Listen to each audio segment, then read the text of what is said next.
And NRG, of course, they always play worse versus teams they don't really respect. But I don't know why they don't respect us, because when we scrim them, we just kind of stomp them. So I'm joined with the victorious Joey, who's a coach on IMT after beating down NRG.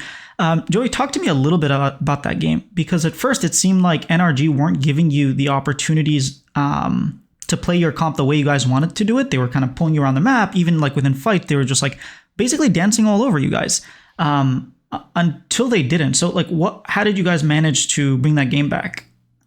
I mean, for us, it was just about making sure that we got a stable early game, getting the Nocturne to 6. And, they inted on our red buff a little bit, and that was nice to get just the free kills and stuff like that. But making sure that we were stacking our dragons and being able to force fights in mid game around our comp, because they have the LeBlanc, they're going to be able to split push a lot in the mid and late game. So we wanted to make sure that they had to have a reason to fight us. So they couldn't just keep pushing and take our entire base while we're just messing around doing nothing. All right. And how did you guys manage to like recompose yourselves, I guess? Or who's the one that's like calming everyone down? Because there was that dragon where you guys sort of chased. It was like a 4v4 and you guys kept following them and then just killed like 3 or 4 of you guys. I think 3 people as well, so it was 4 in total. How do you recompose yourself after something like that? I'd say Castle's pretty good at like telling the team just like, take a deep breath or calm down or talk about the next play, anything like that. I don't really feel like we ever were too stressed within the game. I felt like it was actually pretty good, pretty calm. I felt like we understood what we needed to do on the game and everyone was executing in their roles. So wasn't too stressed or anything like that, but just a quick little calm down here and there definitely helps the team.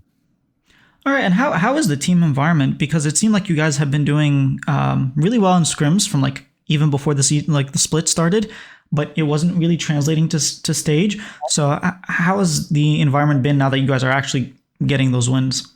Well, we have a lot of players who are first time in LCS, like Mask is first time LCS, Castle's first time LCS, and a lot of players who want to prove themselves, like Olay coming back from the Korean military. Everyone has really high effort and really wants to succeed. So it feels like everyone's working towards that same goal. And it puts a lot of motivation to all of our players to work hard in practice, to be there for each other and like have each other's backs. And yeah, we had a very rough first week in LCS, but I think that was just due to, first time in LCS, it's okay. We kind of understood. It was honestly a good loss in a way, because we saw our problems and what we didn't want to be as a team.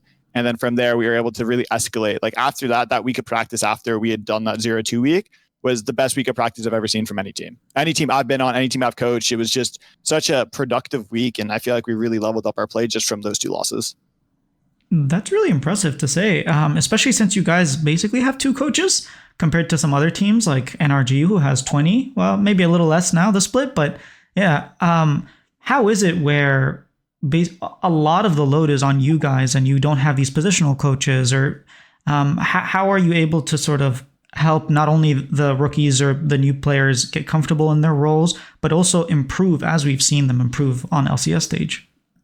I mean, it's a lot of work and a lot of dedication. Me and Alex really enjoyed the game. We really enjoy talking about the game, and we really enjoy the project that we're a part of right now. We want to give everything we have to the split into this year, because we feel like the players deserve it. And it's not just us. We have Robert, who's our performance coach, and then we have also our players in general are all very willing to help each other. Like Olay will go tell John, hey, I think you should do this. I think this is better, or like really lead him, especially when he's like playing Engage Champions, like trying to teach him how he sees the game. And I feel like it's everyone doing their part. It's not just like, it's kind of like IMT has 8 coaches, because we have all of our players plus our staff, and it feels kind of great that everyone's like working hard to try to make each other better. Because if you're a good player, it doesn't matter if you don't make your teammates good, right? You're just going to lose. You're not going to do great. What we care about a lot is that everyone's trying to level up each other's play, and we're trying to just be the best version of Immortals that we can be. All right. So basically IMT is the new NRG with their coaches. Speaking of coaches, you are coaching on Immortals on a team where previously you were the substitute to one of the players, to Olay. How's your relationship with Olay? I feel like that could be a little bit awkward. Oh, no, not at all. Me and Jusung had a really great relationship, especially from when we were on TL. We would always just want the best for the team during that time, and there's substitutes and stuff like that and tryouts. And we really understood the situation and, trying to make each other the best that we can. I was a little nervous first coaching him, because the last time I coached him was at MSI in a positional sense, and it didn't really go very well. He kind of lost confidence from things. But since then, I've matured a lot as a person. I mean, I wouldn't say it's like I made him do that. It's just I was putting a lot of feedback, and he really wanted to see how the team would function without him in it. but I feel like I've matured a lot as a coach and I understand how to work with them. I feel like we work with each other really well. We have a very good respect for each other because we know we're both good at the game. And I feel like it's been no awkwardness at all. And we just really want the best for the team. All right, and there's two other Koreans that are pretty fresh to LA. How is I guess making them feel comfortable and like also like language barrier can be a thing even if you have Olay translating. Like how has that been? I would say we really don't have any language barrier. Castle is such a fast learner, and what he's been learning in English, we are giving them English lessons and stuff like that as well. But it's like if they don't know something in game, they just ask us after, like, oh, I don't know this term. And it's like, this is the term. And then next game, they're immediately using it. They're immediately understanding what we want them to do. Same for Mass. They've really just adjusted so well to being in LA. And I think that's what we expected from them. They're very outgoing people, and they've Mask has played in a different region, so he is very used to like a culture shock in a way, being in a different region and playing the game. And then Castle, just from his personality, he's a really outgoing guy, and he had a pretty good understanding of English coming into it. All right, and you guys beat NRG this week. You guys beat Cloud9 this week.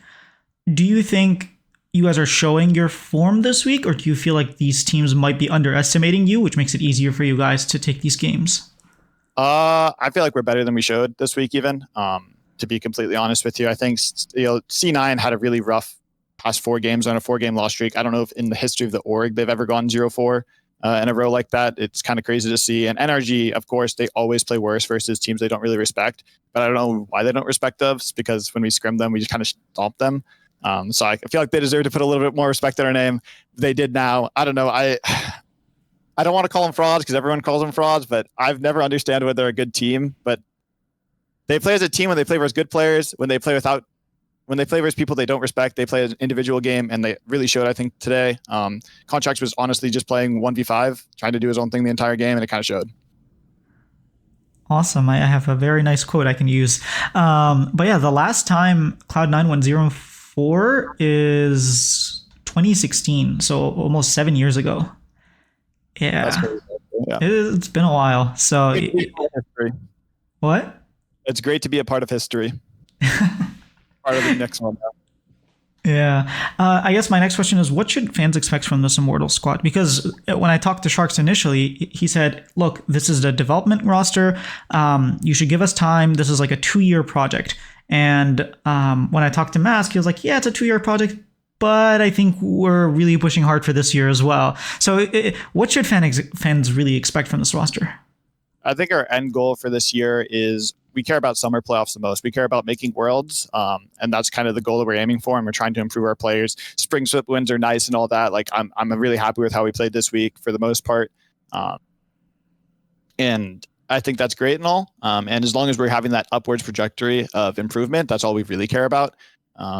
And making sure that we're really just the strongest team we can be by summer. All right. Anything you want to say to the fans? Thanks for supporting us. I know Immortals has been going through some rough patches, but it's about to get better. All right. Thank you so much for your time, Joey. Yeah, appreciate it. It was nice to meet you. Nice meeting you too. Yep.